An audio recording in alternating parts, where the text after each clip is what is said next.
Now we're back to learning Photoshop in a year, day 273. Let me show the spell checker that's inbuilt.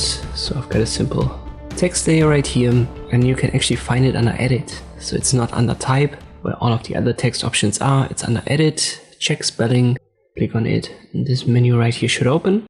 You can see it finds directly the typo right here and gives you then a recommendation, a suggestion of what to replace it with. Just make sure that at the bottom, check all layers is checked, and then you don't have to worry on which layer you are. It's going to check all the layers. You can also see here language English UK selected. If I click on change, it's a confirmed change, and as there are no typos left, it's going to close automatically. What about the word color? As I've said, my language is set to English UK, therefore it doesn't see it as a typo, but in US English it would be. To change the language that's used for the spell checker, just open your character menu on the window, or click on this A icon, and here you see a drop down, English UK. Let me set it to English USA. Now I go to edit, check the spelling again,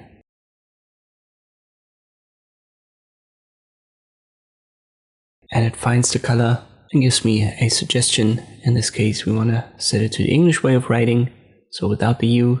I simply confirm via change.